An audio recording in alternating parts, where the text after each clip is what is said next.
They had sunk around $200 or so, including downloadable content, into the series, had been promised the moon on a stick, and had been delivered a simple trinary choice, in which all that investment was completely irrelevant. In that instance, I think the reaction was more than justified. If you paid $200 for a meal and were promised a Michelin-star lemon sorbet for dessert, only to be served a tiny sliver of stale coffee cake, I think you'd be rightly angry. We would not call such a diner entitled.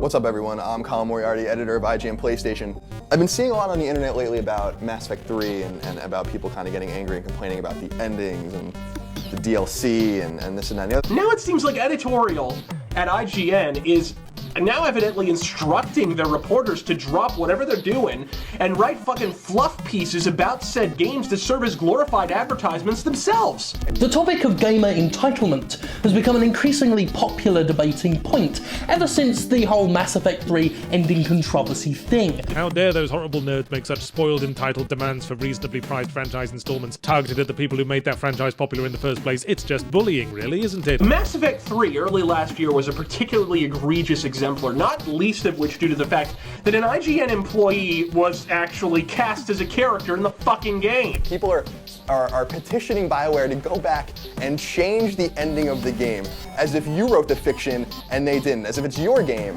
and not theirs. On the one hand, you've got some people who say that gamers are entitled, spoiled crybabies who should shut up. If only these dissatisfied consumers with very little actual power and influence would stop bullying the poor, innocent, massively wealthy corporations and leave them in peace to hack out inferior garbage designed to siphon money from idiots and exploit what positive emotions remain unstrangled out of existence.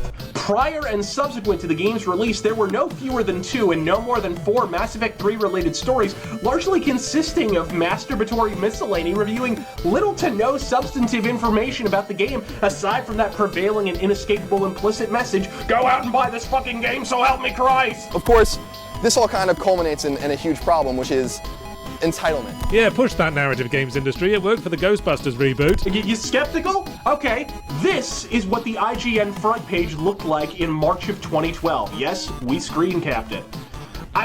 I mean, this is what the page that contained IGN's objective review of Mass Effect 3 looked like.